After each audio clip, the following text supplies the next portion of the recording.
So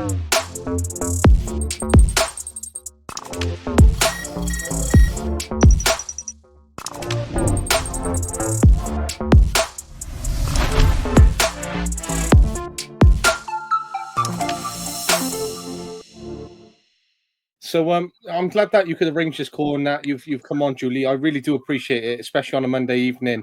At 6:30, 7:15 at night when we're recording these things, and especially if you've been working or what you've got going on, and to fit it in, I do really appreciate it because I know when we were chatting, you were away in Thailand, so that comes to say the busyness in your life, I suppose, and what you've got going on. Yeah, I've had a few little trips this year, so it's kind of been a bit spoiled for getting away. And yeah, Thailand was kind of the icing on the cake. So I survived, and I survived a bit of a tummy bug as well. So yeah, not all too bad. Well, at least you survived. That's the most important thing, and can't complain when you've had all those experiences away this year, I suppose. Yeah, no, definitely. I mean, started the summer going off to Canada, then to Nice. France, and then to Thailand to finish it off, and then doing a bit of skiing at the end of the year as well. It sounds all a lot, but it was all done on the cheap, put it that way. Yeah, you've got to think about how you do these things. If at the end of the day you can go on like 4 or 5 trips away abroad over a course of a year, right? I think that's a great thing to do. I know, like when I listened to Gary Neville talking, and he talked about like mini retirements, right? And he got ridiculed for it. But I think that's the kind of thing. If you can break away, 3, 4, 5 times a year, even if it's a weekend or a week here, they soon add up. You get those different experiences. You get to go to different countries where if you don't do those things, then you're just back here in the UK, sluggish weather, not really going away. Work sometimes takes over family life. And you don't really get those times away. You might get a holiday once every 18 months, 2 years. But I think he was right in what he was saying. Yeah, I think so. I mean, life's too short, isn't it? If you keep waiting and waiting, you never know when that wait is not going to come. So, I don't always get these opportunities. Canada was a big opportunity to be able to get away, and it was a great experience.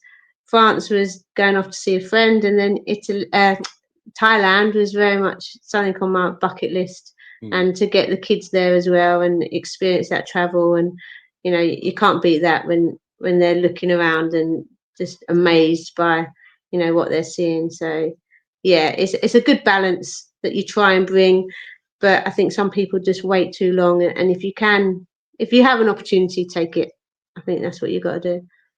I love that quote, and I think that you're exactly right in what you're saying there. Because even as we, unfold the discussion over the course of the night, right, in your playing days, and some of the commitments in terms of traveling to and for training, the movements between different clubs. I know, we look at the geographical areas of those, and they might not be as pressing as moving from England up to Scotland, for example. They weren't as extreme as that. But even then, there might have been a delay on family or choices, and then starting a family, and then all these little intricate decisions start to take place as you get older within your career, as you start to make certain decisions. Do I go back to that club? Do I step away? And they're all the kind of things which unfold. But that's the kind of thing that comes up in a lot of conversations: is the demand on players, the commitment, the travel, the late nights, the games. The delay on family life. How does that impact family life? How does it impact relationships? The pressure of the games. All these little moments can certainly add up. So it's about having that time away with family and enjoying it and switching off, and what life actually is on the other side of the world, and some of the normal things that we don't experience, I think, are the most incredible things. Oh yeah, I mean, you've hit the nail on the head there. I think the commitment you have while you're playing, it's everything else gets pushed to the side, and as far as kids and things like that, I think when I was playing, that's what most people did. They waited and waited, and there was I think only 2 people I know that stopped playing, had children, and came back to it. Most of us were juggling things around on a weekly basis of being able to get to training, being able to have time off work to go to a match. If it was a away game, it's your whole weekend. And even down to the point of actually whoever you were with at the time, a lot of the time people would break up in relationships because they were so much away, and the commitment to the game because of the love of it. it changed it. It changed the partnerships you had, and yeah, generally so many things were put on the back burner because of playing. I completely empathise with you, and I wasn't a player myself, but having coached over the last 10 years, that dedication to the coaching, not wanting to miss a training session on a Saturday, to wanting to be there with your team, to want to give the best of the players in front of you. When I was very heavy focused towards football, is my absolute everything as a very young 20-year-old trying to pursue his dreams and passions. Right, nothing gets in the way of those goals. So when it came down to it, I was like, no, I can't go for a weekend away. No, I can't go on this holiday.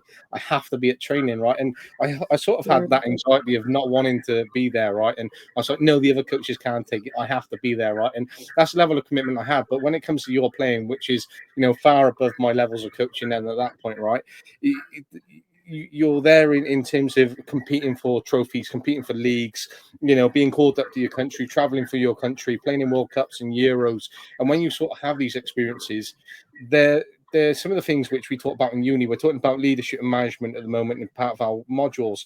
And my uni lecturer loves Sir Alex Ferguson, so always plays the clips about him and how he managed teams. And she often talks about he only missed 2 games in his career, and one was for his son's wedding. And another was then to travel to see David De Gea. But even then, he's missed so many moments within his life, and he missed the birth of his son and all these things. And some of the other people on my course, they can't believe that he did these types of things. And I'm sitting there nodding my head going, yeah, that was commitment. Yeah, look at what he's achieved in his career, though. And that's the hardest thing of not having that crystal ball to look into the future and go, oh, I might miss this, I might miss that, or what opportunities are there and not there. But you have to make that decision to go, right, I want to pursue this. I want to play for my country. I want to go to a World Cup. I want to play in Euros. Or actually, am I going to miss that if I end up having a child? Actually, what about this relationship? And there's so many hard decisions footballers face in their career, especially in terms of women's football, because they have that year of maternity and then recovery, trying to get back into the squads. There's a different array when it comes to women's football in those respective outlooks as well. Yeah, there is, and I think that was one of the main things for myself as well. I mean, I put off having children until I was 30.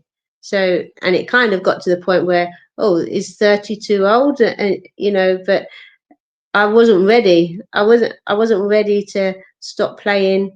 My commitment was the love of the game, and yeah, that was something I took the chance of, because never guaranteed, are you, that you're going to be able to actually fall pregnant, or you've missed the boat, or your body could be totally different to somebody else's. But you took that chance because you didn't really see it any other way, and like you say, you didn't want to lose your position. You didn't know whether you'd be able to come back and be the player you was, or whether, in most cases, you find out now that actually they thrive after giving birth, and they actually come back with more energy, and they seem to be able to compete as much, or if not more. And also with family events, and, good and bad, funerals or weddings or parties, there'd be so many that actually you do miss because of away games or being selected for your country, like I say, and you are away a week at a time if you're on international duty. So there were quite a few times, but then I had quite a good understanding family that kind of, they didn't poo-hoo it, or they didn't think, well, who do you think she is? They did respect the fact that my love was in the game, and that's what was going to happen. But yeah, I wouldn't change it. Yeah, you kind of think, oh, yeah, would have been nice to go to that party, or it would have been nice to be there. But luckily, I didn't miss anything too important. I did go off to, I did try and do my A levels a few times, and each time I got called up for international duty, they went, "Are you taking it or are you going?" I'm like, "I'm going." So that kind of didn't come into it. There wasn't even a toss of the coin. It was basically, yes, I'm going to that tournament. And and it's that quantification, right, which is really important, because as you say there, A levels you can take at any time, right? And you can sort of go back and you can change your qualifications. There's going to be a level of qualification in a field that you want to do somewhere. So, whether that's college, whether that's a foundation degree, whether that's a degree, etc., there's going to be an opportunity to overcome that little barrier anyway. But if you're looking back at your young self when you're getting called up to England, you can never go back and change that. You can never try and go, right, yeah, I'm 52 now, I can be called up to the national team. I That's turned it. it down like 30 years ago. That lives with you. You've got that experience, which is the most truly incredible experience you could have taken away in that example. Yeah, definitely. You can't pass it by. And I mean, when I got selected for the World Cup, I was actually working at the time. And was I working? I think I was working. Oh no, it wasn't the World Cup. It was the European Championships I was working for.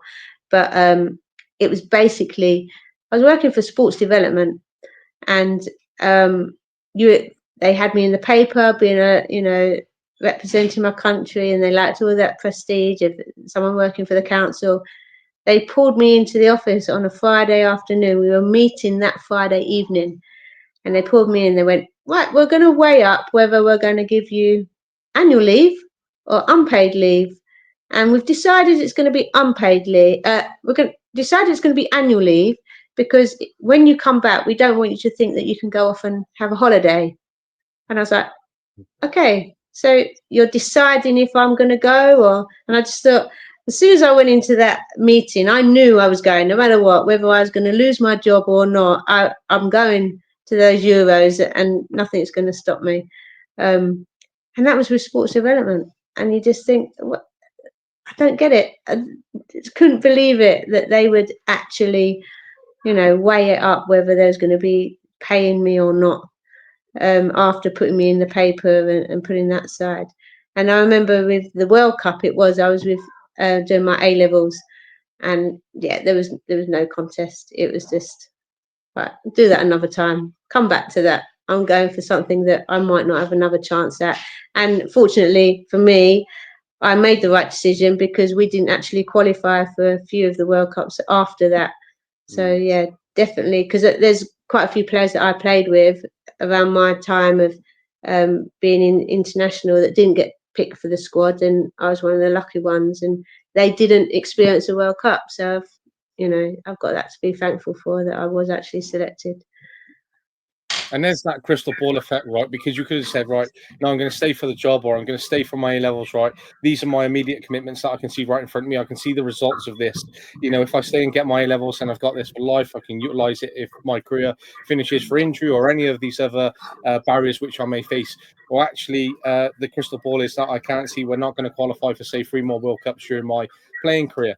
Well, you didn't have that, but you took what was right in front of you. You took your dream, you jumped on it, you took it, and that job has gone past, moved on. And so have all those other people who were sort of holding you accountable to your decisions for following a passion and a dream and a fantastic opportunity, which, when you look at the reflection of it and how they sort of dealt with it, wasn't perhaps in the right way, or, was a little concerning in the fact that they had to justify giving you time off to go and play for your country, especially from a sport development unit, which is mad to really think about. But you got called up quite young, as you say, there during your A level. So how old were you when you were called up then? I was first called up when I was 18, and then at the time I was there was an under 18s, but there wasn't really the tournaments going on that we were taking part in. And then I think I turned 19, and I was 19 when I went to the World Cup. So yeah, it was quite young, but I was kind of in and around the setup, but I was kind of breaking into it, I suppose, at the time. And there was a few opinions of, oh, do you take the younger ones? They haven't got the most experience, like the same old of any tournament. Are you going to have a good balance of young, inexperienced, or the mature, older ones? And yeah, the manager at the time, he took some younger ones, and there was some, I'd say, surprised players on the list. But it's everyone's a personal opinion, isn't it, of who goes at the end of the day with any manager that's managing a squad. So yeah, I didn't actually get to play. I sat and warmed up the bench, but enjoyed watching from the side. But yeah, he ended up going for more experienced on the actual pitch, and yeah, we just still enjoyed the 3 weeks out in Sweden. So I can't really grumble at that one. Because I was going to ask you, when you're part of that squad, you see the selection go up, and they're going through the team, and you see perhaps you're on the bench, or perhaps you're not even being selected for match day squad. How difficult is that to deal with? But in that perspective, that you've taken the experience away, you're a young player, you've had the opportunity to come back and build upon that experience from those moments. But how hard is it when you are called up that squad? You've got that excitement, you want to pull on a shirt, you get to see the other players playing in front of you, where actually you're sitting there on the bench, and then even at the end of the game, you might be walking off, you still got your tracksuit on, etc., and you didn't get any minutes at all. How difficult is that from a player insight? It is difficult, and I think, like you say, when you're a younger player, I think your expectations are slightly different if you're more of a mature player and you kind of think you should be playing. So from that World Cup experience, I just thought anything was a bonus. Any opportunity I got was fantastic. Just going and training and being in that environment, and being like a professional player. Really, it was just kind of what you play the game for. All right, there's no money in it, but that just didn't come into it. It was just that whole experience, the tournament atmosphere, which was the main thing. That it did matter that I didn't play, but it was kind of, I didn't have high expectations at that stage of, oh, I should be playing, oh, why is he not picking me? And you do see it through different stages of your playing career, that your perception does change of what you should expect, or what you do expect, whether that's right or wrong. But yeah, I think naturally, the more you play, the more experienced you become, the more you expect to be challenging for those starting 11s, or at least coming on off the bench. I know leading up to the actual competition, I was starting at different times, or at least coming on, and I thought, oh well, I might have an opportunity. But no, he still went for the more experienced players, and even those that weren't all fully fit as well. That can be a bit frustrating, where they still opt for, oh well, they might be able to do that, they might not be totally fit, but they've got that in the bag where they could probably do something special. Or it's the same with any football, isn't it? That some managers still think, okay, I'd rather take someone that's 80% fit and put them on before someone that's fully fit, is playing well, but young and inexperienced. I will opt for the other one. And the perfect example was this summer when we saw Luke Shaw be taken with the current England squad, and he spent the majority of Yeah, that injured. And he was that anticipation that he might make it back in time for a certain game, but yet it extended out, and he didn't come back until later on. And then his impact was very little anyway. And you think, actually, what a wasted place that could have been for a youngster who might have gone up in the squad and perhaps had the same amount of minutes as him, but actually what the impact for that youngster was, their desire to break back into the English squad. And it's mad that you mentioned that from your own experience as well, and the fact that in 2024 they're still the biggest decisions on the world stage, when the national pool was so wide for the men's game in terms of yeah, selection. Yes, I know they were considered left footers and perhaps a lack of availability, but it's those kind of decisions where managers have taken that, they're still taking that. And from a player perspective, how difficult that can be at times, of sitting, well, I'm young, I'm fit, I'm available, I'm not injured, I can play 90 minutes, I didn't get yeah. selected, but they're injured and they're still in the squad. Sometimes as a player, it's like, make that make sense to me. Yeah, it is strange how, no matter what the manager and what the team, they all tend to do the same kind of safety net kind of decisions, don't they? Of yeah, I'd rather go with someone that's played a bit more or has done a little bit more, instead of having that. Well, go on, let's go and give them a chance. But sometimes it comes off, sometimes it don't, doesn't it? It's all those luck of the game in a way, isn't it? Of the mindset of how you're going into that game. And yeah, Luke Shaw, I mean, he was brought on, weren't he, right near the end of the tournament, and you just think that could have gone really bad. He could have come on and pulled up straight away. So yeah, Absolutely. But you know, over your England time, right? You were managed by Ted Copeland, I think it was, right? And then yeah. Hope Powell. Was there? Did you have another manager for England as well? No, I mean the one before that, that was more like for the under-18s, but yeah, they were the main two. So and I knew Hope from club football from growing up at Millwall Lionesses. So the transition of actually growing up in and seeing her playing in the first team, playing alongside her in the first team, and winning my first FA Cup with her in the squad, and then that whole first team left, and kind of formed Bromley Borough, which then became Croydon Ladies later on. Um, and then obviously I went from Millwall and then finally moved over to Croydon as well, because actually I remember one time we were playing Croydon and Hope was playing against me. I was playing in midfield, and she kept tugging my shirt, going, "When you coming across to Croydon?" And I was like, "No, stop it, stop!"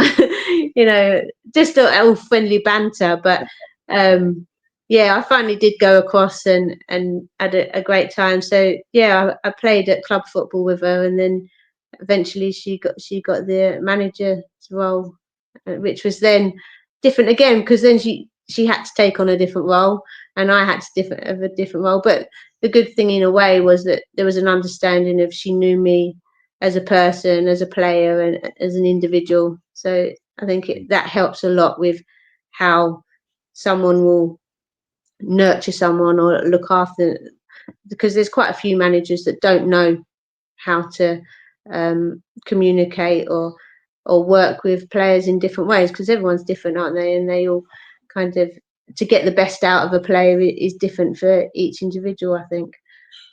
And I think that's the key, is that every individual is different in how you manage them, but also the fact that understanding how a young player can come through the system and what you need to do to manage them, to, you know, look at their longevity, how they can impact the game, their difference in the squad, or the kind of role and responsibility that they can have. But between your two managers, between Ted and Hope, was there a significant difference between both managers and then your time as a player under both? Or was it a bit of a seamless transition? Or did you enjoy one or the other? Like, how was that overall experience between two different managers at national level?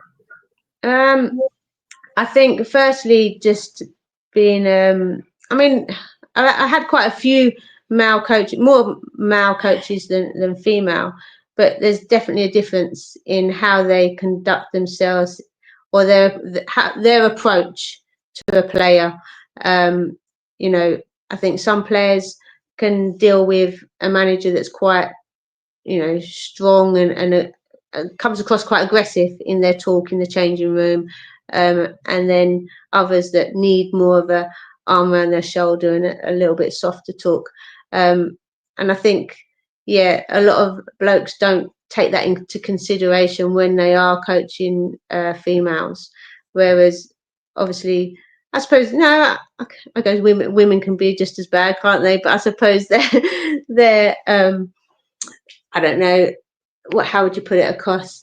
Just their aggressive approach isn't always going to be as strong as a male. I think that's probably the difference. They were probably similar in their ways, in how they were very determined and strong-minded and knew what they wanted, and they'll pick their team, and that's it, and all players deal with it. Um, so, and that's how they both were. They were both very, well, like it or lump it, this is my team. You get on with it. Whereas now, I think there's a lot more communication of, it's explained to them why they've chose a certain team, why they've chose a certain system they're going to play. So I think it's changed a little bit like that. And I mean, I've had another coach, was a male coach, and he was very understanding. Well, a couple that were very understanding, and they would take you aside, explain things to you. Internationally, not so much, I don't think. I think you were kind of left to, like, you need to take it on the chin. If you're not playing, basically deal with it. I think there's a lot more background staff now that help with, the mental health side of understanding things and talking things through. That's not the manager's role. and they haven't got time for that. They've got to do what they need to do to prepare for a match or a tournament. And I think a lot of psychological presence comes into that, because as a coach myself, analysing different types of coaches and how they manage and lead their teams, even when you consider the recent Arsenal manager and when he was in charge, when you look at different moments of England, when Phil Neville was in charge of England, when Mark Sampson was in charge, when you look at Matt Beard, who was in charge of West Ham and Liverpool, and then you look at like Serena Wiegman, you look at Emma Hayes, you look at Sonia Bonpasta, and you look at the kinds of different management styles and perspectives taken in terms of the female game and how that comes across.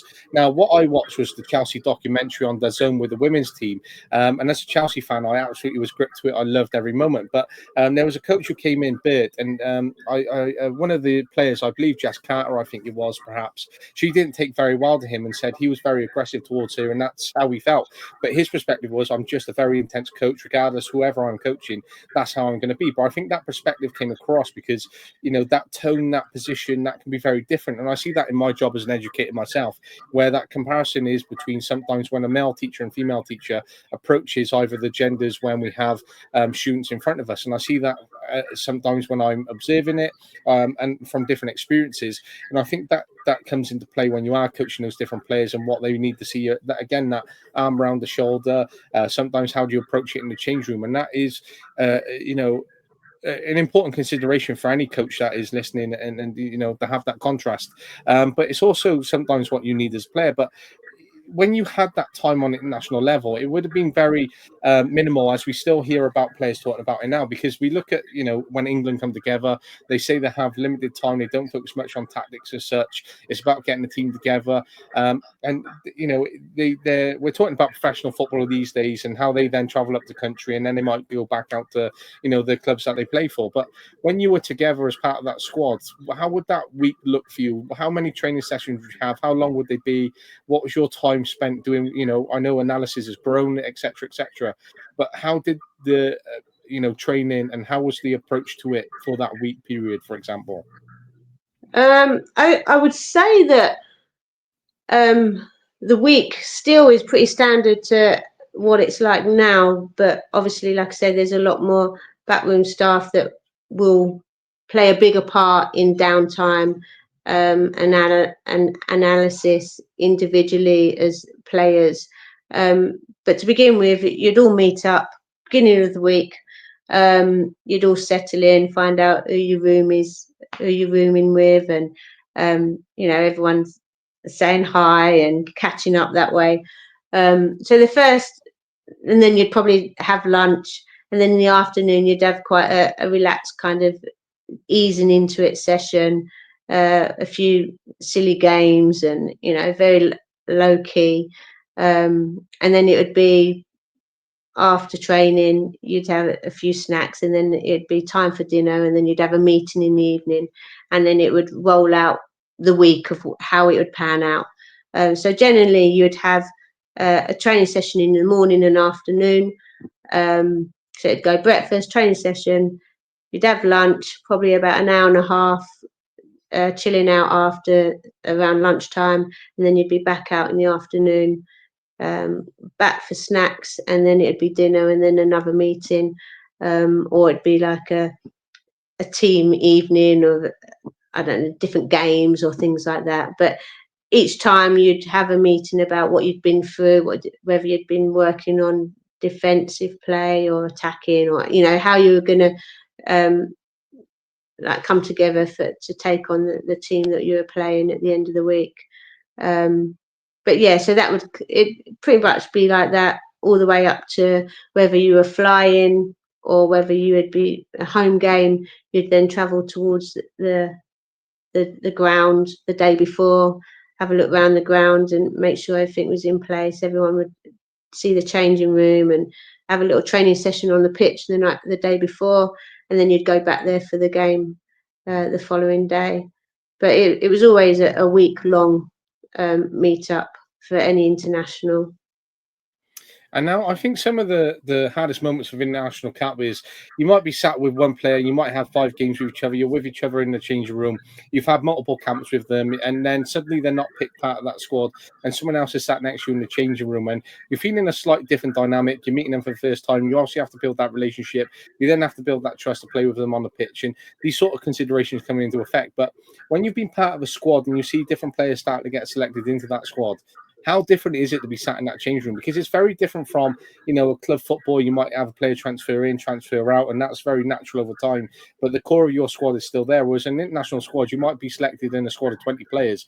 Actually, there could be 15 new players in that squad who've been called up, for example. Now, I know it might not be as major as that number when it came to those squads, but how different is the dynamic when there are a number of players who are called up, and how difficult is it at times to miss a player which you are very comfortable with who might not have been selected? Yeah, I think when you're linking up in different positions, you kind of know, like what you do at club football. You could tell what they're going to do with your eyes closed. If you have the ball, you don't even have to look, and you know that they'll be making that run as soon as you get it. Yeah, you have that partnership. You kind of expect it that at international level that people are going to come in and out, and especially when you're playing against them week in, week out, you get an idea that, if someone's got injured, or if or they're not playing so well and someone's being pulled in, you kind of know leading up to the call up of the games coming up that potentially, if they're not playing, this player could be pulled in, and you kind of know quite a lot of what the player styles are like from the leagues anyway.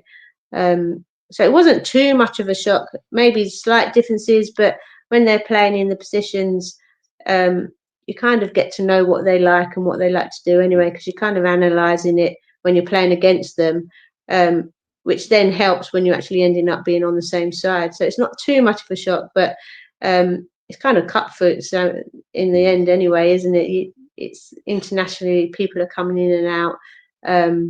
I know for myself, and I was we were playing in the Euro qualifiers, and I got a second yellow card, and then I couldn't play in the next game.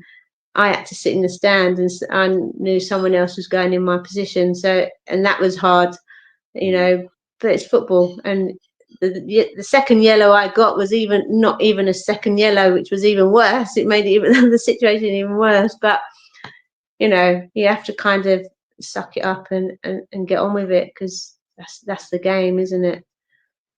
And I think that's a key thing in terms of mindset, is understanding that those moments are tough, but you have to accept it for what it is, because you can't effectively change it in that moment. You can't go in and control it. You can only live with it and move past it and try and create a situation where you are going to get those games in the future. You learn from those yellow cards, and we can dispute with them, and we're always going to be upset whether we still agree with that. Obviously, it still lives with you when you look back on that. But it's the unfortunate thing. Sometimes referees make that decision. We got to live with it. But the fact is that you still game caps, still had those experiences after, and I think that's the important thing to come back from. The worst thing would have been is receiving a yellow card, missing the game, and never have made the squad after that, which would have been truly heartbreaking from that experience. Yeah, definitely, and I know that has happened to people as well. And fortunately, I still did get picked for the squad, but on that occasion, I think that it could have been dealt with a little bit differently, because even though I wasn't in the squad, I was in the stand, but I was expected to go and warm up on the pitch, and then obviously they was all getting ready to go out onto the pitch. I then had to get changed and go up into the stand, and I just think, was it necessary to warm up? I know it's for the squad, but then part of you, then there wasn't anyone saying, look, yes, I know it's a big disappointment for you, but actually it's for the whole squad.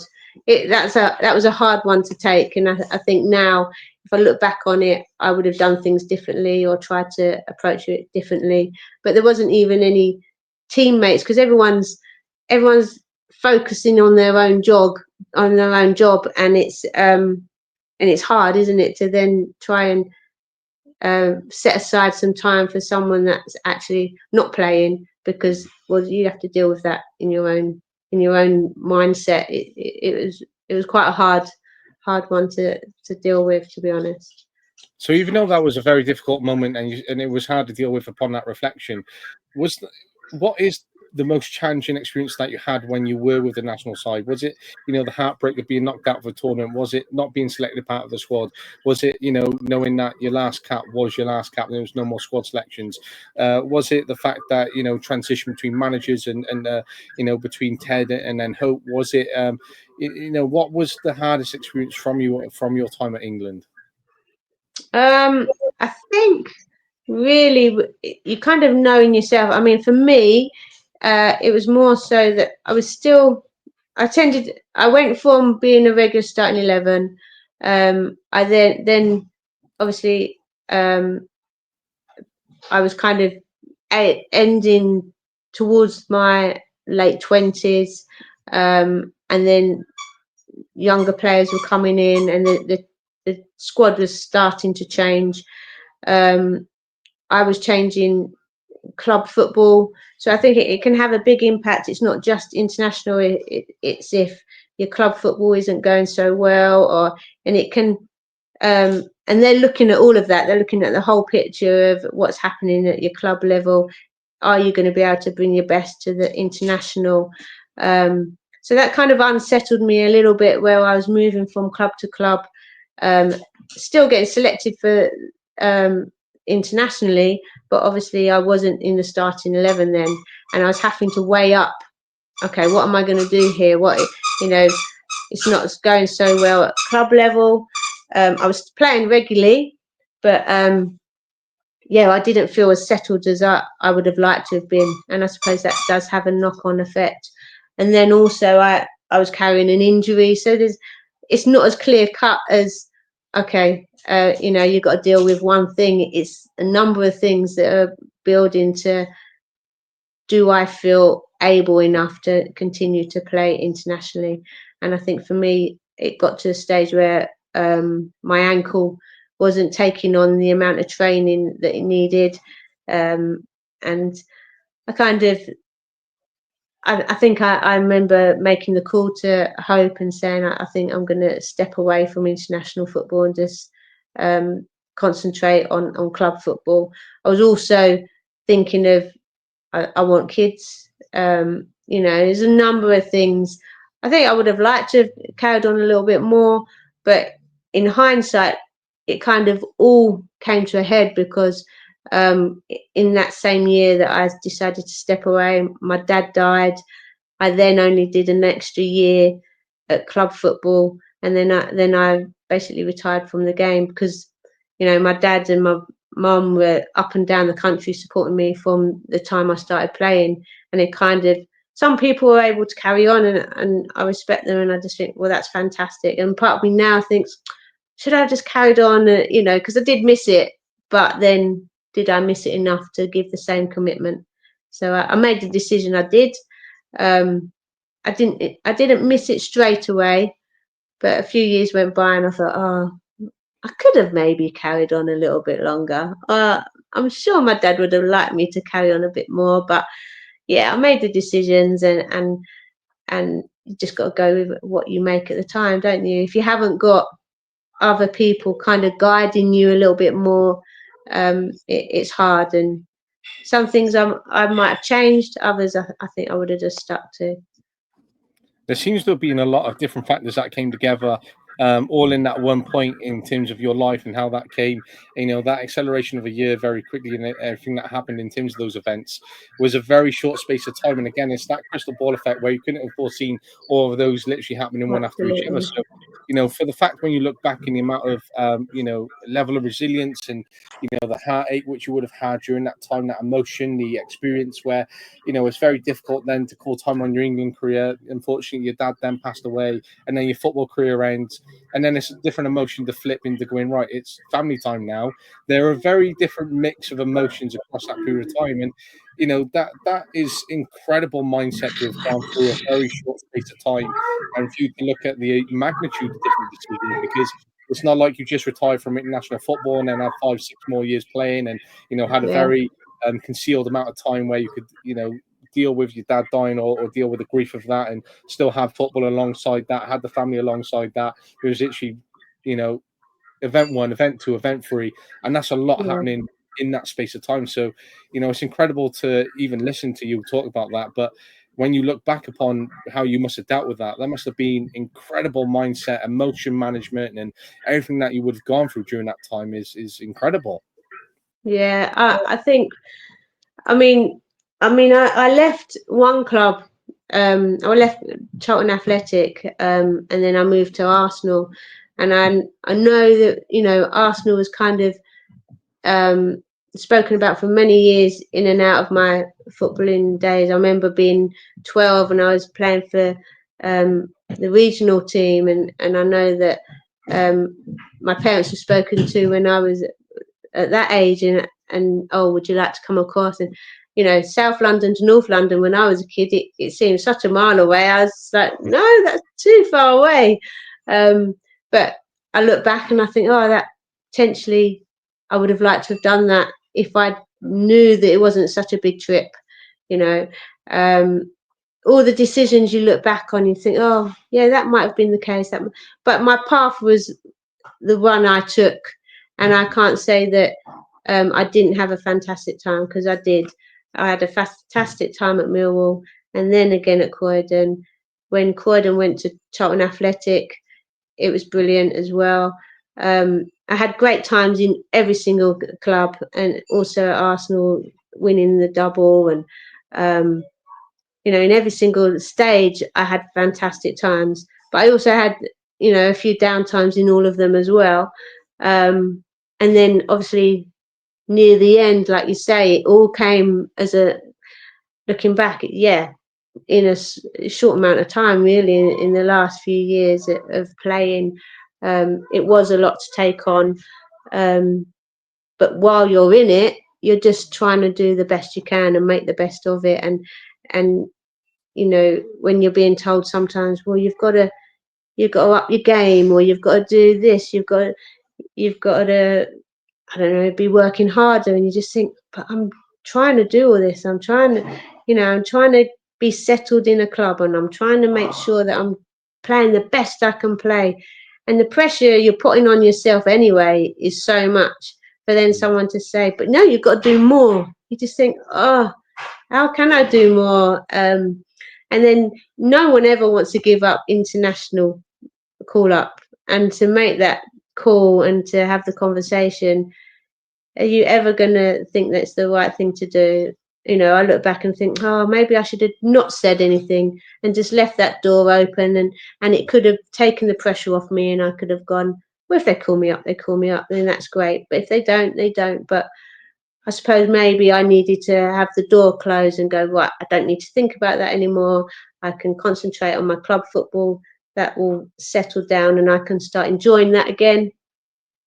Unfortunately, it was only a year, and then I was like, oh, everything was swiped from underneath my feet, and my dad passed away, and I was like, I'm just totally lost now. I'm just, and unfortunately, that's how it finished. And I just think, for a long career as it was, from, you know, playing for Millwall from the age of 12 all the way up to, you know, 29, I just think I've done a lot and I've achieved a lot, and I should look back and think, yeah, I've done all right in my playing days, and I enjoyed it. And that's the main thing. And I had the support from my parents from day one. From whatever sport I did, they were there, and I think that is a huge difference to you being able to continue and stay in a sport when you've got the backing of your family. And I've got to be grateful for everything I've done.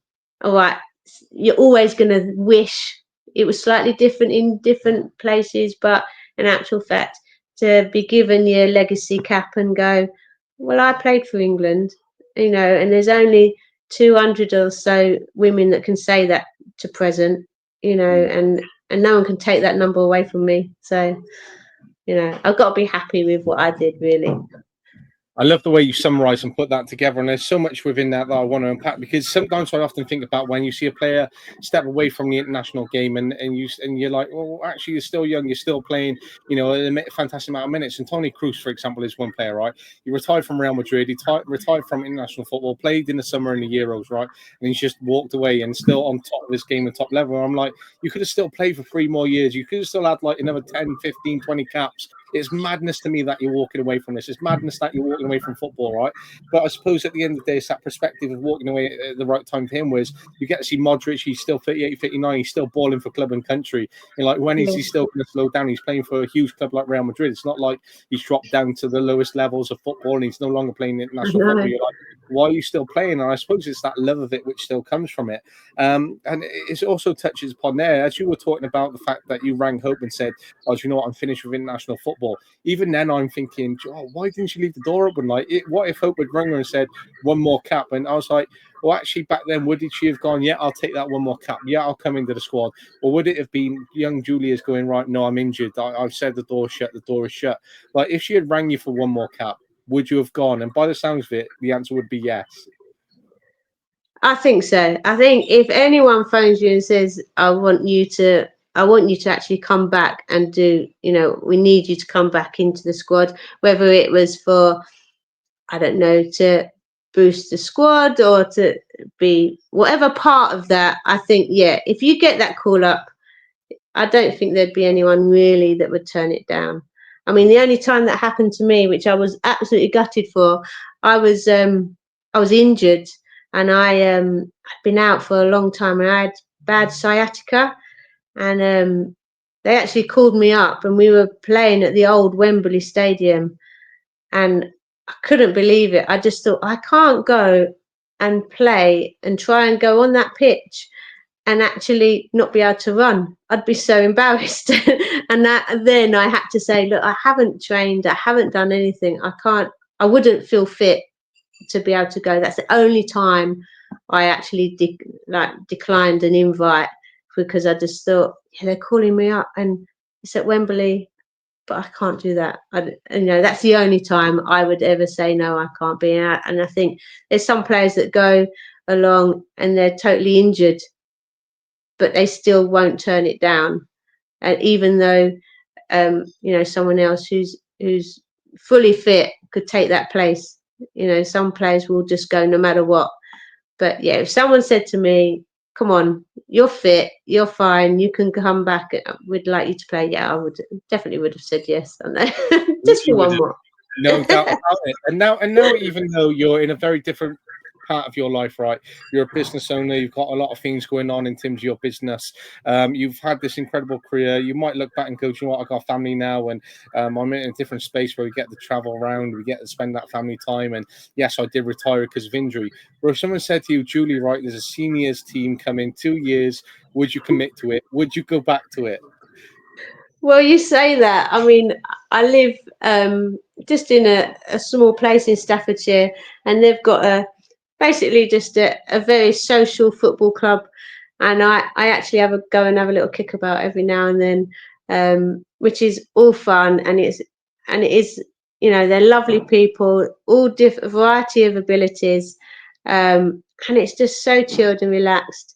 And yeah, if someone said, we're going to get all the older players back, 100%, no doubt about it, because when we all meet up for any international, it's like stepping back in the changing room and all the banter's there, all of the characters are there, and it's as if you've never left.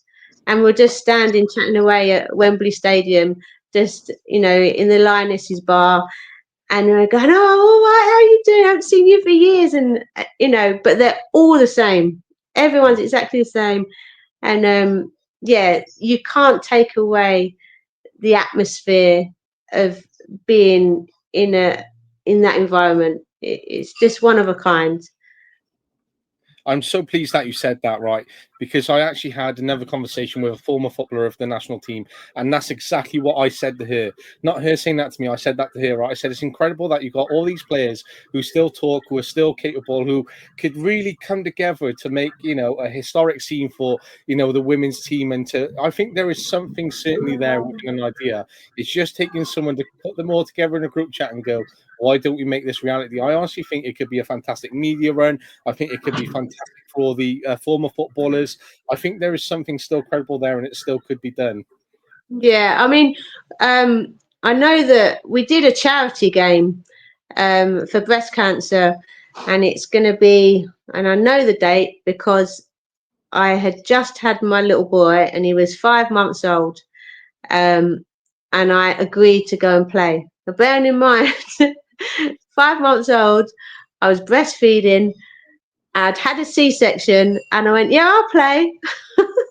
And Yeah, we all went, and we were um, the England side, so we all got on the England kit again, and it was fantastic. I had to go and feed him at half time, and then go back on the pitch, which was funny. But yeah, we went back in that changing room, and it was just as if we'd never left.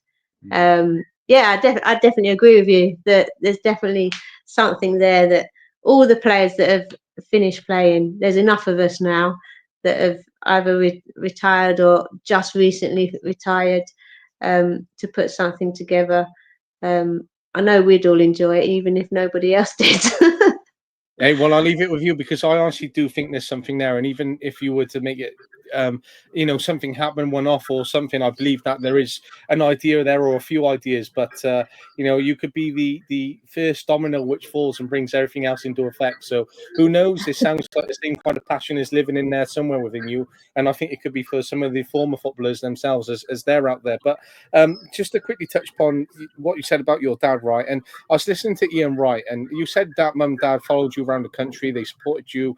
And when I was listening to Ian Wright, he said when he saw his two sons, Bradley and Sean, play, he compared it to childbirth. He said it's like seeing it for the first time. It's incredible. And what you feel when they put on that shirt, they step onto that pitch, the feeling is comparable to childbirth. Now, for your parents, that would have been the same experience, seeing you pull on a shirt for Charlton, seeing you pull on a shirt for Arsenal, seeing you pull on an England shirt multiple times, playing the World Cup, playing Euros, winning leagues. Like, what an incredible experience for them as parents to have seen you gone through. Yeah, I mean, they always told me how proud they were. I think that the pinnacle is when you're standing singing the anthem, and you literally find them, and you get the lump in your throat, and you just think, yeah, I've done this. I've done it for them, and how much effort and time they've put into me to support me and going up and down the country. I mean, to be honest, my dad, when he passed away, he was only 60, and he could have potentially have passed away 14 years earlier because he had a brain hemorrhage when I was doing my GCSEs. And, it was touch on go whether he survived that one. 7 years on, he had another one. And then 7 years on, he unfortunately had a stroke, and he didn't survive. And to have him through his recovery of all the illnesses that he had, but he didn't give up wanting to commit to supporting me in the wind and the rain and the cold, and they were there. And my mum would be freezing, and but they loved it. They loved the atmosphere, they loved the team, they loved all the parents that did manage to come along and support us. And I remember once when we went to Charlton, when they took Croydon over, they gave us everything. We became semi-professional, and we played at the Sparrows Lane at the training ground, the same as the men. We got all the kit, we got everything we wanted. Obviously, the only thing we didn't get was to get paid like them. But to us, that to get all those other benefits, it was like, this is fantastic. But then they put on this coach, and the coach, a massive coach, just for the squad. And we were like, you don't need this big coach. Can we have our parents and supporters on the coach? they travel, you know, with Croydon, we put them all on the coach. We'd all go on, you know, instead of everyone following behind in their cars. They didn't agree. And so we made a stand and we actually travelled behind the coach in our cars, and the coach travelled up the country empty, because we were like, no, we want our family there. They have supported us for years. We're not about to throw that away because a club is offering us all of this. That doesn't mean anything to us if our family can't be there to support us. And they gave in. From then on, it was like, no, okay, they can come on the coach. And that's kind of, you know, one of the things that I can say is that, yeah, I mean, those that unfortunately didn't have the support of family members, I think other parents took them on under their wing and helped them and supported them as much as their own children. It was definitely a family community, a football family.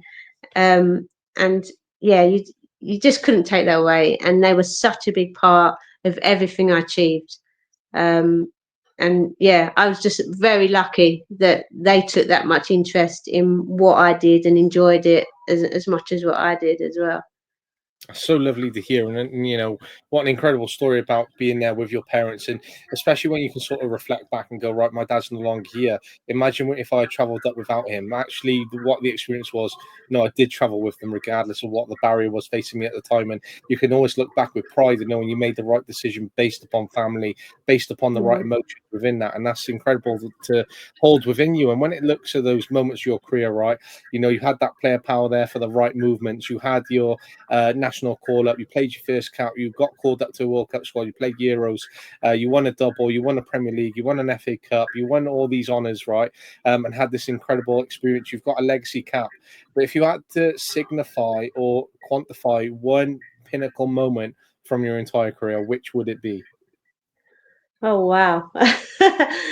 I think obviously, I mean, your first call up is always going to be there, you know, no matter what, to be able to get that letter through the post, and it says you've been selected to represent your country.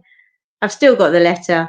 My dad framed my first England shirt, and there's a photo of me there as well. And I think, oh goodness me! But you know, I've got it, and it's there that, you know, he did it, and that's always going to be a pride place on the wall. I'd also say that my club football was the making of my international call up. And if I wasn't happy enough and comfortable and had that confidence to play the way I did at club football, I would never have made that step up to international. So I'd say that one of the best was when I was at Croydon. We was a small club compared to a lot of the other clubs like Arsenal. Obviously, they were flying. Fulham at the time were the only professional club at the time as well, because Al Fayed was funding them, and but we became unbeaten for 2 seasons. We won the league and we won the FA Cup in that time, and just the atmosphere, the team belief, that, you know, it was as if you were unbeatable. And I think there's quite a few players that have had that kind of feeling of you couldn't do no wrong. It was, even if you had a bad day, you were still going to win, and you were still doing well enough to actually get over that line.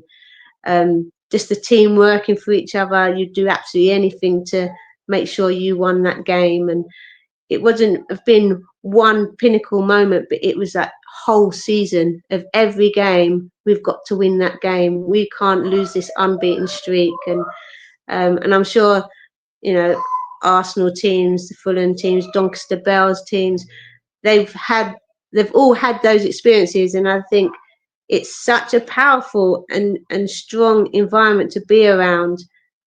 It then leads you to have those call-ups to international level and to be able to play at the highest point, because everything else is just falling into place. And the jigsaw puzzle has just been completed to be able to step up that next level. And I think that's how it kind of works, and that's when it works the best.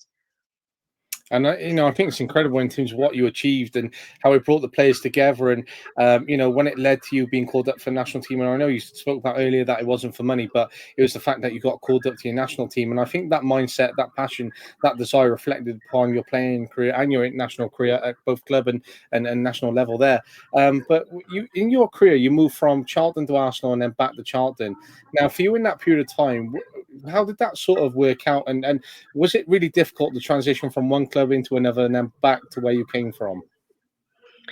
Yeah, I think basically that's where it kind of all got a bit unsettled for me. Charlton, I wasn't involved in the main reason why I left, but I think it was more on I felt it was the right thing to do at that time. The dynamics of the team wasn't as connected as maybe they should have been. Lots of different opinions were being had, and I thought it was the right time to go. I didn't know I was going to Arsenal at the time, but then Vic Akers had a chat and asked if I would like to join Arsenal, because I didn't even know what team I was going to. I just knew that at that point, I wasn't happy the way Charlton was going, which is unfortunate because it had nothing to do really with Keith, because I played some of my best football under his management, and he had a good understanding and way about him of how he understood the individual players as well. So he was one of the best coaches, managers that I played under.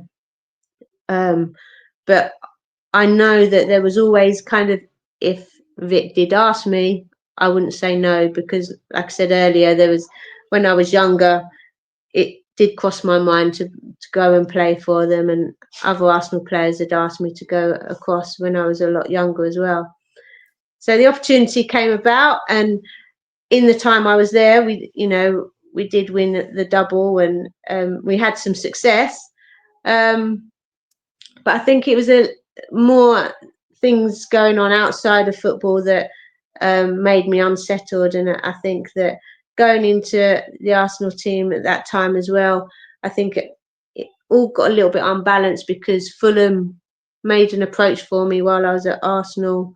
I had a chat with them, and I think because I was at Arsenal, I think they were surprised I actually wanted a chat with Fulham. I just basically wanted to know what they wanted to chat about, and I just thought there can't be any harm in just seeing what they've got to say. I didn't feel I would go there because obviously they were professional. I was holding down a job. I didn't know, I wouldn't put that out there to, I had a mortgage at the time, and I wasn't someone that was just leaving college and could go, oh yeah, I'll go and do a professional career for not a great amount of money, for it then to be taken away from you because it's all fallen through, and then, oh, how am I going to, pay my mortgage? So I was happy at Arsenal, but I had a chat with them, and then I think probably in my own mind, I then had doubts of, oh, do they now feel like I'm not committed? Or, you can overthink things, can't you? And then you're coming out, instead of going and having a chat and saying, this is where I stand, or this is what I'm thinking, or, you look back at that, and I think maybe it would have been better that I stayed at Arsenal. I look back at that point and think, yeah, I probably should have stayed at Arsenal and given it more of a go, because it was a short time, and there were a great bunch of girls, and known a lot of them for so many years, and Vic was a great manager. And in hindsight, yeah, I probably should have just stuck where I was and just given it more time to settle, because it still was early days compared to all the other clubs I'd played for. But ironically, no, I made the decision, I think probably because Charlton was closer, and I think it was to do with the travelling as well. And, it'd be over an hour for me to get to training or over to Coney a hall, and you just think, M25 traffic. It's just, you know, just many factors really. I would have liked to have stayed there and maybe just finished my career there, but I did go back to Charlton, and they welcomed me back open arms, and I can't say anyone in any club really was ever horrible to me or not treat me right. It was nothing like that. I think it was just, when I say the jigsaw needs to fit, and I think if there's something not quite in place, it doesn't have to be in football, it could be outside of football. It's not always going to work out. And yeah, unfortunately, I played my last game, which was an FA Cup, and we unfortunately lost to Arsenal, and I was on the losing team. But yeah, I twisted my ankle the day before the game, and they said, "Oh, are you still all right to play?" And I felt like I was fine, but yeah, the weather conditions were horrendous, and it was pouring of rain, and so many factors. But everyone's got the same factors. Everyone was playing in the same conditions, but Arsenal came out on top. I didn't have my best game on that game, and I think you look back and you say, "Oh, if only, if only, if only." But that's football, isn't it? You're not always going to get it right, and you're not always going to play your best game. But because of my competitiveness, because of me wanting to be able to do the best and play the best I can, you always kind of feel like you let yourself down when you don't play to your potential. But yeah, the going backwards and forwards probably wasn't the best idea for me, and I think maybe Vic was a little bit disappointed when I did go. But I know that when I was there, I did have a fantastic time, and I think in the back of my mind, really, it would have been nice if it was longer and things were slightly different. But But I you can made never my decision. And that crystal ball, you never know. exactly. It's always that which I refer to back in the back of my mind. But when you went back to Charlton, then, despite those bumps in the road in terms of previously leaving, going out to Arsenal, was it Yeah. slotting back in naturally and just ironing out the little wrinkles, or was it really like strange at first when you went back? It was so different because there was, like you said, internationally, when you go into a squad and there's so many different players, it was exactly that. There was so many players that had changed, and yeah, it took a lot to feel like I was part of the team. And I think, again, like what it's all in your mind, and I think that you're thinking, oh, are they thinking this about you? I think, and it's just a natural thing, I suppose. But instead of talking outwardly and going, right, these are my concerns, but I think you've got to be that kind of person to be able to do that. And I was always a very quiet person. When I'm on the pitch, 100%, I will give 100%, and I would go in for any tackle, whether I'd be, I don't know, 30% in my favour, I'd still go in for that tackle and try and come out with the ball. You could never falter my commitment, but I was off the pitch. I was a quiet player, and I remember internationally, I got interviewed by a reporter, and they'd say, "Oh, you're one of the quieter players of the squad," and I kind of liked it that way. I'd always let others. If someone said, "Oh, would you like to do this?" I'd be like, "Oh, is there anyone else? Could someone else do it?" I was never a limelight person. It was just, let me just plug away in the background and do what I like to do. And so, what was your biggest fear then as a player, if you ever had one? Probably not playing the best I could play. Letting my team down, or just making a horrendous mistake. I think I just put a lot of weight on my own shoulders. I was always told, "Oh, you need to be more confident." In actual fact, that just gives a reverse effect, doesn't it? When someone says that to you, instead of saying, "How about you try this or this?" Or, I think, because I'm a coach myself, same as yourself, and I think when you reflect back and you're approaching a player, you'd do it differently, different occasions. So my dog has now got her toy and is now squeaking. That's no problem at all. It was her birthday the other day, and she's got a toy that she loves. It could be worse. My sister's got a cat. My mum's buying presents for the cat for Christmas. Honestly, she bought it like a little house, toys, everything. I was like, for real? Like, it's got its own gift bag this year. Oh, yeah, she's now looking at me as if to say, what are you talking about? Squeaking my toy. Yeah, I was like, Mum, it's okay to get a couple of toys, but like you've gone beyond there. It's not another child, you know. Like it's not your cat either. Like I know it belongs to my sister, but honestly, it's gonna need its own house at this rate. Oh, Gabby, you haven't got any pets then? Don't have time to have pets, unfortunately. Coaching and working and podcasting and uni is like I'd never find time to have a pet, unfortunately. Dear. I do like the cat. It's a great cat, but I think the expense of my mum is she feels like she's got a grandchild, even though she doesn't have one yet. Oh well, there you go. That's next. Tick. Exactly. That's the bit which I'm panicking about a little bit. I'm just going to get her out of the way because she won't stop squeaking this toy. Go on, go out. Go out there. Go on. I know she's going to push that door open again. That's no promise at all. It's not the first experience on the podcast. Dogs always make a frequent appearance. We just roll with it. But not to keep you much longer, considering the fact that it's almost 8 o'clock at night, right? And just one or two more questions, and then we'll finish off on a quick fire question round, right? Okay. If you might have alluded to it, but if you were to pull on your shirt, or you were to wish you had more people to have seen you in one game, or you had the opportunity to jump into one game, whatever game that was in your career, what game would that have been? Oh, I'd imagine it would be an FA Cup final. I don't think you can really beat an FA Cup final.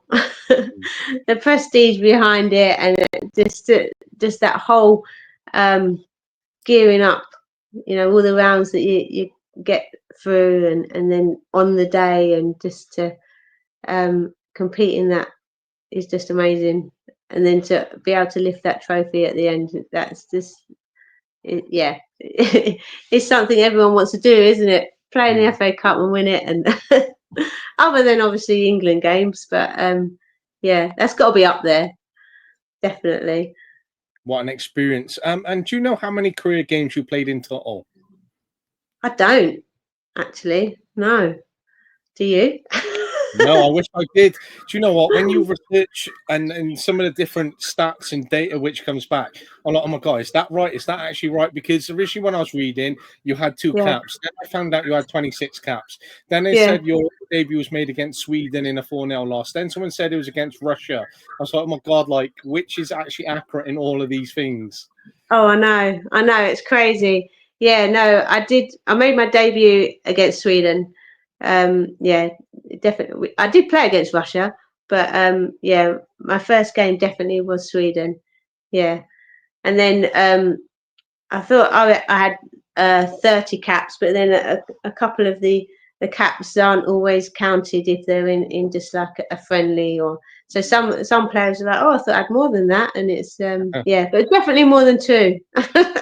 Hey, I found out I had 26 written down at one point as well. I was like, I hope this, I hope I'm right in terms of going. Yeah. I'll hear 26 because otherwise my research is entirely chatting. She's had like 2, but even so, though, those international caps are incredible because, as you say, even if it was 2 or if it was 30, right? Absolutely. That you've represented your country alongside your first England shirt with the letter that's been written out alongside your winners medals and different experiences, but the fact they live on with you as well, and you can always look back at those moments you had with those parents and those times, and the career which you had is unbelievable. And just before we go into the quick fire question round, when you top it off, right, international footballer playing for the country, played a total of 30 times the caps, played for Millwall Lionesses, Croydon, Charlton Athletic ladies, Arsenal ladies, played in World Cup, Euros, undefeated for 2 seasons, Premier League titles, FA Women's Cup 3 times. What an incredible career, topped off with legacy cap for England. That is a career to be certainly proud of, which, as you were talking, and there was one point where you said it, I was sitting back in awe listening to you because That is a career and a half. Thank you very much. I really appreciate you saying that, because you do So, look back and you just actually think it seems such a long time ago now, but then when you do say it like that, yeah, I did all right, didn't you I? did fantastically, honestly, it's unreal. Julie, we've hit that point in the night where I don't want to keep you much longer because I know how busy you are, but we're going to finish off on a quick fire question round. However quick they are is all on you. There's nothing to catch you out. This is just a nice little thing to finish off with. Okay. So, okay, we're into the quick fire question round. So your first question is, what is your favorite film? Oh, it's got to be Ghost. Love Ghost? Ghost. Yeah. Never heard of that one. I'll have to definitely What? check that You've one out. never heard of Ghost? You've got to watch Ghost. Oh my God, it's Patrick Swayze and Demi Moore, and you'll know it as soon as Unchained Melody when she's around the clay and they're doing like, I'm not even gonna. He dies and then he comes back as a ghost and he has to let Demi Moore know that she's in danger, and it's a brilliant film. I'm going to check that out for sure because I can name both actors and they're both incredible. And if you recommend it, then I'm sure it's a film to watch. It's quite a long while ago, but yeah, it's a good film. That's no problems at all. The old ones are the best ones, as they say. Okay, your favorite TV series? Oh my God. Oh, I suppose Friends. Nothing wrong with that. I love Friends. I think it's fantastic. What is your favorite band or musician? Oh, I love Bon Jovi. Good choice. Very good choice. Favorite food? Oh, I would go for a very traditional Sunday roast. No, great choice. Great shout. As a footballer, did you have any superstitions? I would do the same routine. I'd always put my right shin pad on before my left, and my right boot, and then I'd always put Vaseline on my legs, just so then apparently it keeps out the cold, especially in those cold weathers. Yeah, that's about it. I wasn't big on superstitions, but yeah, always my right shin pad for some reason, and the right sock. And I still do it now, but not obviously with my shin pads, just my socks. That's mad. Even the fact that you just put on normal socks, you do that first. Yeah, But that's maybe still quite a good I, decision. yeah, maybe I just secretly still think I'm playing. Well, Every time I do when having a little kick about with the girls. I still do the same. Still has to be the right foot first. But even before you're going out the house in the morning, you're sat there, you're leaning over, tying up your shoelaces, and you're taking that deep breath as if you're taking a World Cup, or actually you're popping on the co-op just to get a pint of milk or whatever it is. That's it. Right foot first. That's it, always, always. Who is the greatest footballer of all time? You. Oh, did you hear What? that? My son just walked in and he pointed at me and went, "You." Love that. Fantastic timing. Oh dear. Oh, who would I say? That's hard, isn't it? So many people come into your mind. Wow. I always I suppose because of playing left back, I always like Maldini, the Italian player, Great. Maldini. Yeah, one player he was. There's many players I could choose, but he was a player that I'd always look up to when I was playing. Very chilled on the ball and composed. Top choice. Greatest female footballer of all time. Oh wow. Shush you. In history, Oh dear. there was also Josh, a male footballer who go scored out. many goals. Kids, Josh, out you go a minute. That's the rest of my Female. chocolate, A please. player that I would say that I looked up to, I'd have to say before any player. I mean, she was a New Zealand player, and it was a player that when I was at Millwall, and a player called Maureen Jacobson, New Zealand international. I mean, so many of the players, Hope would know, Debbie Bampton would know, so many players around that era would know her. and she was a brilliant midfield player.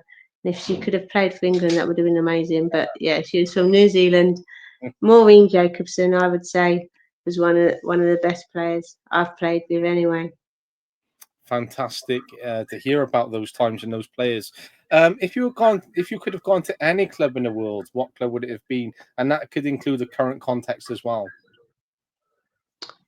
Oh gosh, that's a hard one. When I was playing, I probably played for all the clubs I wanted to play for. Right. Definitely, I probably would have liked to have gone abroad to America. Not sure who I would have played for, but to have had I was given an opportunity to go and play on a scholarship, and I was 18, and unfortunately my granddad had died, and I didn't want to go off to America. But yeah, I would have played for an American team if I could have done. I think I that's suppose when you look back at that scholarship, things worked out yeah. pretty all right in the end. Yeah, definitely. I mean, all I had to do was they phoned me up. They'd come over to watch me play at Millwall, and I felt really bad actually because they phoned me up and they said, "Now's the moment. You just need to confirm you want to come." And I went, "I can't," and I just wasn't brave enough. But I look back now, and if any young player now is given that opportunity, I always tell them, take it both hands, go and experience it. If it's not right for you, you know what, you can get on a plane and come back. But if you don't try it, you'll never know. And that's probably my one regret, that I didn't just go and have a try, because I probably would have gone and absolutely loved it. But I was shy and young and probably just not ready. But yeah, I'd just say to any player, even if you don't feel like you're ready, go and have a go, because you can always come back. I love that, and what a fantastic. And one of my questions was going to be, what is one top tip for any player? But I think we can supplement that question with that answer there, if you're in agreement. Just a few more to finish up on with then. If you could have played for any manager, whether they're dead, alive, current, who would it have been, if not someone you've already been managed by? I think I was lucky enough to be managed by some of the top managers when I was playing, and I think the managers I played under would still do a fantastic job in today's football as well. And they are, I'd say, two definitely. Obviously, Keith Bonus, who was Charlton Athletic, great manager, and he's still managing now, I think, at Chatham Ladies. And Vic Akers, for what he achieved in the game, was phenomenal. For so many years, and all the trophies and leagues, that I don't think there's a manager that's able to beat him on record at the moment. Fantastic guy, fantastic manager. Him and Keith were a joy to be, play for them. And Debbie Bampton, she was a player manager at Croydon, fantastic player. And then she understood us as players as well. Player manager doesn't always work, does it? It's kind of should that be one? But she was at a stage of her career where she still could play, but not as she couldn't last a whole game, but she could still impact a game and make the player she was. She was a great player as well. One player I would like to maybe be managed by would someone that I grew up through football as well is Emma Hayes. What she's doing at the moment is fantastic. Great person. She was a great footballer as well, but she obviously went the management side, and I think you can't have all those achievements without getting it right. So she's doing something right. Vic did something right. And I think she learnt a lot through times at Arsenal as well, and probably had some great mentors. But she's got a great footballing brain, and she obviously knows how to get the best out of her players as well. And yeah, I think they've all got a credit to themselves in the achievements they've achieved as well. So, and I think she's got a lot more to come in her career. I think so. But Yeah. what an incredible touching tribute to those names that you mentioned there, and had the opportunity to play back under and who shaped perhaps your career and can look back with fond memories upon. And just the final two questions. What are your three non-negotiables in life? Oh, that's that's a hard one. Oh dear. I don't know. What are yours? Punctuality, hard work, and resilience. They're your three. Wow. Definitely hard work. Um, I mean, just my loyalty to my kids are absolutely non-negotiable. Yeah, and just I don't know, just give my absolute best to anything I take on. I love that. Yeah, I can't, if you're not gonna, if you take something on, you can't do it half-heartedly. It's got to be with a whole heart. Great quote to certainly take away. And the final one is, what does reflection mean to you? More so now. I think when I reflect back now, and I think you've actually helped me tonight reflecting on things a little bit more positively, because you can reflect quite negatively on yourself, can't you? Yeah, I think there's a lot of positives to take out of reflection of what you can do better, but look at it in a positive way rather than a negative way, and to take it forward and know that something can always be achieved, even if you haven't achieved it the first time round. So yeah, reflection is definitely a positive, not a negative. Fantastic way to finish what has been a fantastic hour and a half spent with you this evening, which I really do appreciate, especially late into the evening. And it's been great to have organised this over the last few weeks, and I've been looking forward to it all day, and I'm glad that it did take place, because I've really enjoyed the last hour and a half, and the amount of notes and time scribbles I've got noted down here are fantastic. But to hear back in terms of those more touching moments in your life, your career, the decisions that you made, the career which has played out, your life which has played out, and to have heard it firsthand, and it's been fantastic. So I really do appreciate your time. It's been such a pleasure to meet you, and it's a huge thank you from me, and I appreciate it. Oh no, likewise. I've really enjoyed it, and yeah, a pleasure to meet you. And I hope you do and go on to do everything you want to do as well. And I'm sure you'll achieve everything you want to achieve. So Well, I thank appreciate you. it. Thank you very much. Not Well, a have a great problem. rest of the evening. Thank you to your son Josh for his contributions as well tonight, and also your dog for participating. But I hope you have a great rest of the night, great rest of the week, and I'll chat to you soon. You too. It's been a pleasure. Thank you very much. No worries. Thank you, Julie. See you All later. right.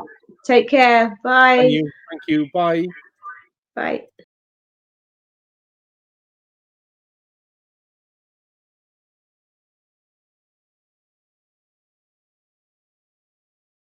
But yeah, we try to be that group that can help be there for the players as a three, because I think you mentioned earlier, you want to have different characters in the changing room. You want to have different personalities. You don't want the same kind of people, because you're not going to be able to move forward.